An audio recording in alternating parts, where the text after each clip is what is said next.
3 दिसंबर साल 1971 शाम करीब 5:40 पर पाकिस्तान के एयरफोर्स ने भारत के नॉर्थर्न वेस्ट एरिया में एयर स्ट्राइक किए।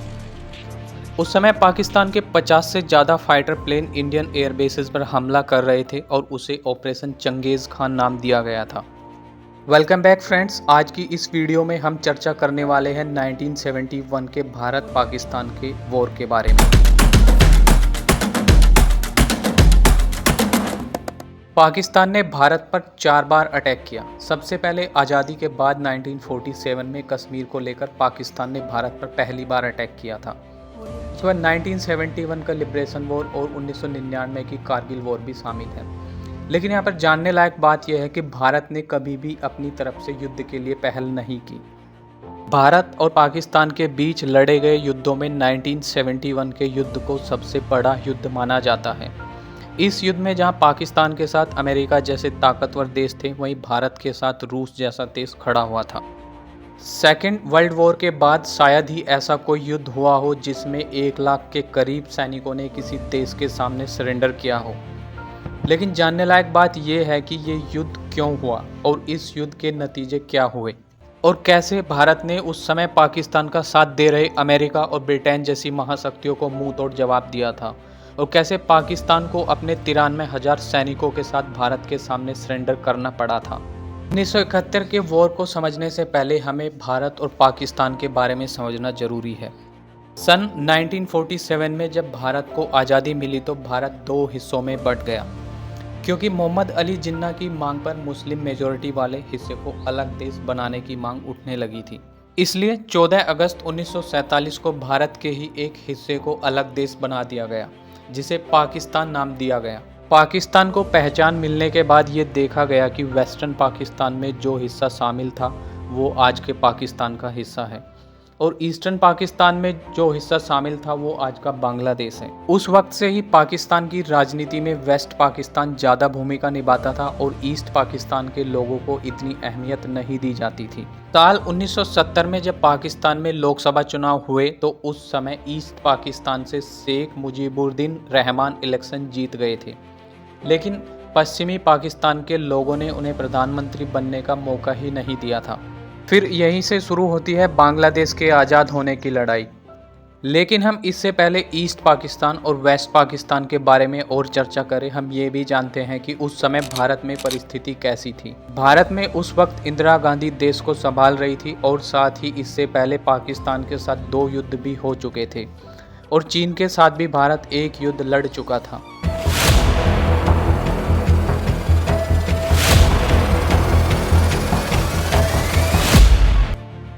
उस वक्त इंदिरा गांधी गरीबी हटाओ का नारा देकर सत्ता में आई थी और उनका पूरा ध्यान भारत से गरीबी हटाने पर था।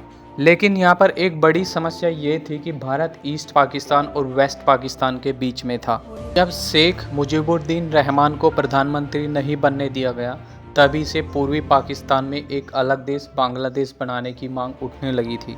अपने देश के टुकड़े होते हुए देख पाकिस्तानी सरकार ने बांग्लादेश यानी ईस्ट पाकिस्तान के अंदर अपनी सेना भेज दी और शेख मुजीबुर्रहमान रहमान को गिरफ्तार कर कराची लाया गया। उधर पाकिस्तानी सेना ने आम नागरिकों पर अत्याचार करने शुरू कर दिए और लाखों की संख्या में बांग्लादेश के लोग मारे गए और लगभग 4 लाख से ज़्यादा औरतों का बलात्कार किया गया। जब पाकिस्तानी सेना बांग्लादेशियों पर इस तरह से अत्याचार कर रही थी तो लाखों की संख्या में अनकॉन्स्टिट्यूशनल तरीके से बॉर्डर क्रॉस करके लोग भारत आने लगे। उस वक्त भारत की प्रधानमंत्री इंदिरा गांधी ने इन हालातों को गंभीरता से लेते हुए इंडियन आर्मी के कमांडर सैम मानेकशॉ को एक मीटिंग के लिए बुलवाया और ईस्ट पाकिस्तान को आज़ाद कराने को कहा, क्योंकि बांग्लादेश से भारत आ रहे रिफ्यूजियों की संख्या लाखों में थी और उस समय भारत की आर्थिक स्थिति पहले से ही बिगड़ी हुई थी। लेकिन बात यह भी थी कि भारत इस तरह किसी दूसरे देश के मामले में इंटरफेयर नहीं कर सकता था और ऊपर से पाकिस्तान को बड़े बड़े देश इंग्लैंड और अमेरिका जैसे देशों का खुला समर्थन था।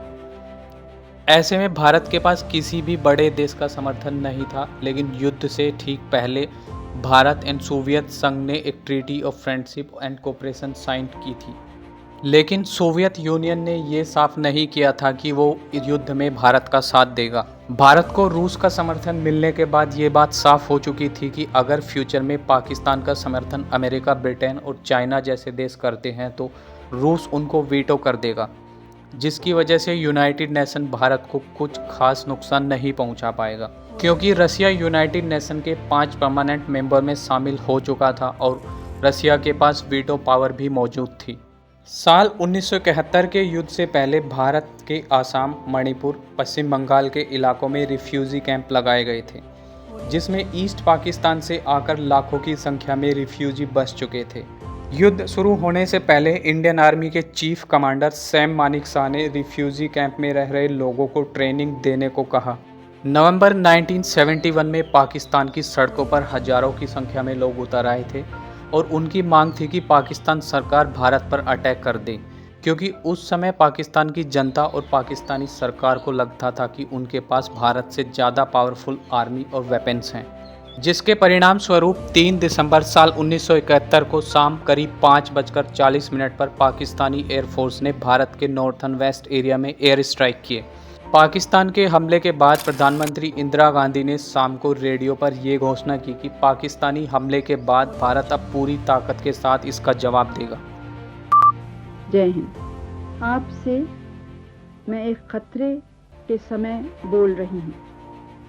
कुछ ही घंटे पहले करीब 5:30 बजे शाम के 3 दिसंबर को पाकिस्तान ने हमारे ऊपर एक हमला किया। पाकिस्तान ने युद्ध की शुरुआत वेस्टर्न फ्रंट से की थी, यानी कि भारत के गुजरात और राजस्थान के बॉर्डर वाले इलाकों से। 4 दिसंबर की रात को पाकिस्तानी सेना अपने ब्रिगेडियर के साथ लगभग 3000 सैनिक और 40 टैंकों के साथ जैसलमेर के लुंगेवाला पोस्ट की ओर आगे बढ़ रहे थे। वहीं भारत की ओर से केवल 100 उस समय वहां मौजूद थे, इसीलिए भारतीय कमांडर को कहा गया कि वो लुंगेवाला पोस्ट को छोड़कर पीछे हट जाएं, जिससे 120 सैनिकों की जान बचाई जा सके। लेकिन मेजर कुलदीप सिंह ने इस बात के लिए बिल्कुल मना कर दिया। वहीं दूसरी तरफ इंडियन एयरफोर्स भी रात के समय भारतीय सेना की कोई हेल्प नहीं कर सकती थी, क्योंकि एयरफोर्स के पास जो प्लेन थे वो केवल दिन के समय ही उड़ान भर सकते थे। अब सवाल ये खड़ा हो रहा था कि 3000 सैनिक और 40 टैंकों के साथ आगे बढ़ रहे पाकिस्तानी सेना का सामना 120 जवान कैसे कर पाएंगे। उस समय भारतीय सेना के पास लुंगेवाला पोस्ट पर केवल 3 टैंक माइंस थी। भारतीय सेना ने लुंगेवाला पोस्ट के सबसे आगे वाले हिस्से पर इन तीनों टैंक माइंस को लगा दिया। अब पाकिस्तानी सेना के टैंक जैसे ही शुरुआती माइंस पर आए तो एक एक करके 3 टैंक वहीं ब्लास्ट हो गए। इससे घबराकर पाकिस्तानी सेना के कमांडर ने सेना को वहीं रुक जाने का ऑर्डर दिया और रात को 3 बजे तक पाकिस्तानी सेना उन डिटेक्टिव माइंस को डिफ्यूज करती रही, जिससे भारतीय सेना को काफ़ी वक्त मिल चुका था। लेकिन सुबह होने में अभी भी बहुत टाइम बाकी था और एयरफोर्स मॉर्निंग से पहले इंडियन आर्मी की कोई भी हेल्प नहीं कर सकती थी। पाकिस्तान ने वेस्टर्न फ्रंट पर एक बड़ी संख्या में सेना तैनात कर रखी थी, क्योंकि पाकिस्तान के राष्ट्रपति को ये बात पता थी कि बांग्लादेश में उनकी जीत तभी संभव है अगर वो भारत के पश्चिमी हिस्से को अपने कब्जे में कर लेते हैं और बाद में इस हिस्से को छोड़ने के नाम पर वो भारत को बांग्लादेश की लड़ाई से बाहर निकलने की शर्त रखेंगे। लेकिन वो इसके लिए अपनी सेना को कुछ इस तरह से तैयार नहीं कर पाए, क्योंकि वेस्टर्न फ्रंट पर भारतीय सेना के 120 सैनिकों ने 3000 सैनिकों को वहां से भागने के लिए मजबूर कर दिया था, जिसमें पाकिस्तान के 200 से ज़्यादा सैनिक मारे गए और इसके अलावा पाकिस्तान को 36 टैंकों का भी नुकसान उठाना पड़ा था। 4 दिसंबर को इंडियन नेवी के कई युद्धपोत एंटी शिप मिसाइल के साथ ऑपरेशन ट्राइडेंट शुरू कर चुके थे। इस ऑपरेशन के साथ इंडियन नेवी कराची पोर्ट पर लगातार अटैक कर रही थी। इसकी एक बड़ी वजह थी कि कराची पोर्ट पाकिस्तानी नेवी का हेडक्वार्टर भी था और साथ ही साथ पाकिस्तानी ट्रेड का ये एक सबसे बड़ा स्रोत था। ऑपरेशन ट्राइडेंट की खास बात ये थी कि साउथ एशिया में पहली बार किसी देश ने एंटी शिप मिसाइल का यूज़ किया था और इस मिसाइल को भारत ने रूस से लिया था। कराची पर अटैक की बात पाकिस्तान ने बिल्कुल भी नहीं सोची थी और इस वजह से पाकिस्तान जवाबी कार्रवाई में कुछ भी नहीं कर पाया इस ऑपरेशन के दौरान पाकिस्तानी नेवी के 2 डेस्ट्रॉयर पीएनएस खैबर और पीएनएस शाहजहां को इंडियन नेवी के द्वारा डुबो दिया गया था। बाद में पाकिस्तान ने अपनी सबसे खतरनाक सबमरीन पीएनएस गाजी को भारत के एयरक्राफ्ट आईएनएस विक्रांत को डिस्ट्रॉय करने के लिए भेजा था और भारत के पास पाकिस्तानी सबमरीन को रोकने के लिए कोई खास तरीका भी नहीं था। जब पाकिस्तान ने पीएनएस गाजी को आईएनएस विक्रांत के खिलाफ उतारा तो उस समय इंडियन खुफिया एजेंसी रो ने बहुत बड़ी भूमिका निभाई थी। भारतीय सेना को ये बात पता थी कि अगर पाकिस्तानी सबमरीन गाजी आईएनएस विक्रांत तक पहुंच गई तो आईएनएस विक्रांत को बचाना मुश्किल हो जाएगा। इसलिए एक खास प्लान बनाया गया और उन्होंने विशाखापट्टनम पोर्ट पर यह अफवाह फैलाई कि आईएनएस विक्रांत यहां आने वाला है और कुछ ही देर में ये बात पाकिस्तानी खुफिया एजेंसी तक पहुंच गई और पाकिस्तान ने पीएनएस गाजी को विशाखापट्टनम की ओर मोड़ दिया। जिस समय पीएनएस गाजी को विशाखापट्टनम की ओर मोड़ा गया उस समय आईएनएस राजपूत युद्ध के जहाज पहले से ही वहां मौजूद थे और जब पाकिस्तानी सबमरीन गाजी विशाखापट्टनम की ओर पहुंची तो आईएनएस राजपूत के भारी अटैक से गाजी को डुबो दिया गया। पाकिस्तानी सबमरीन गाजी को डुबोने के बाद आईएनएस विक्रांत को अब किसी का भी डर नहीं था। अब इंडियन नेवी आराम से बंगाल की खाड़ी में मौजूद पूर्वी पाकिस्तान की सेना पर अटैक कर सकती थी। वहीं इस दूसरे झटके के बाद पाकिस्तानी सेना का हौसला बिल्कुल टूट चुका था। पीएनएस गाजी को डुबोने के बाद भारतीय सेना ने पाकिस्तान के पूरे समुद्री ट्रेड को ब्लॉक कर दिया था, जिसकी वजह से पाकिस्तान में किसी भी गल्फ कंट्री से अब कोई सप्लाई नहीं आ सकती थी, क्योंकि इस युद्ध में पाकिस्तान के साथ America, China, England, Jordan, Iran, Saudi Arab, Indonesia, Turkey, France, Libya और श्रीलंका जैसे देशों का समर्थन था। लेकिन पाकिस्तान अब अमेरिका और ब्रिटेन के अलावा किसी अदर कंट्री से हेल्प नहीं ले सकता था। के चलते अमेरिका और ब्रिटेन ने अपनी एक बड़ी नौसेना टुकड़ी पाकिस्तान की हेल्प के लिए रवाना कर दी थी। भारत के सामने बड़ी चुनौती थी कि भारत को 3 तरफ से हमला झेलना पड़ सकता था, क्योंकि अरेबियन सी की ओर से अमेरिका का अटैक और वहीं बंगाल की खाड़ी की ओर से ब्रिटेन का हमला और ज़मीन पर तो पाकिस्तान के साथ युद्ध चल ही रहा था। ऐसे में भारत ने रूस को हेल्प के लिए एक संदेश पत्र भेजा। संदेश मिलते ही रूस ने तुरंत एक्शन लेते हुए 13 दिसंबर को अपनी एक बहुत बड़ी न्यूक्लियर वॉरशिप अमेरिका और ब्रिटेन के सामने लाकर खड़ी कर दी और रूस ने सभी को ये चेतावनी दी कि अगर वो किसी को भारत से युद्ध करना है तो सबसे पहले उसे रूस के साथ युद्ध करना होगा। रूस के इस प्रकार सख्त कदम उठाने के बाद अमेरिका और ब्रिटेन ने वहाँ से वापस जाना ही बेटर समझा। अमेरिका के युद्ध से वापस जाने के बाद पाकिस्तान के पास अब ज़्यादा कुछ नहीं बचा था, क्योंकि पाकिस्तान ने अमेरिका के दम पर ही युद्ध शुरू किया था। वहीं भारतीय एयरफोर्स पाकिस्तान पर लगातार बमबारी कर रही थी। एयरफोर्स ने ये बमबारी जब तक जारी रखी जब तक पाकिस्तान की सेना सरेंडर करने पर मजबूर नहीं हो गई।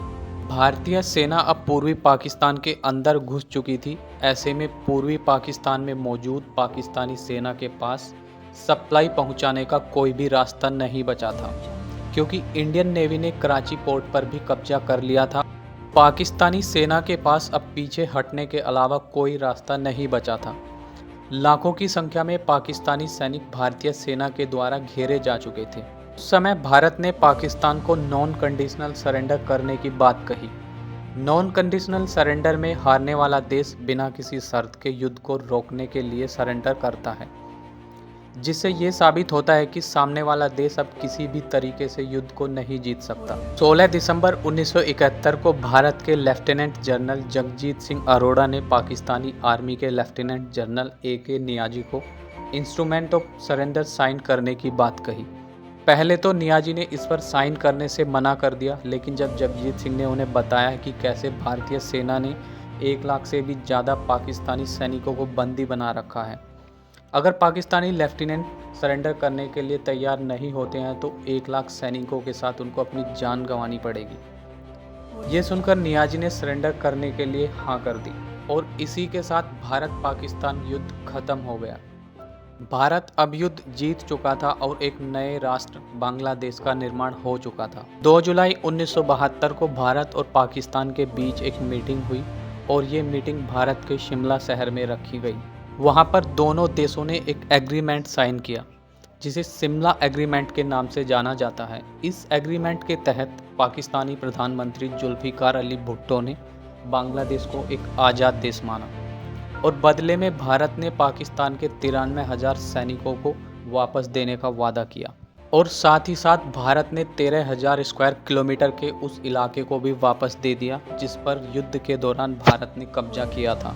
दोस्तों, आज की वीडियो में इतना ही। मिलते हैं next time. Stay tuned with information 360। I will see you in the next movie.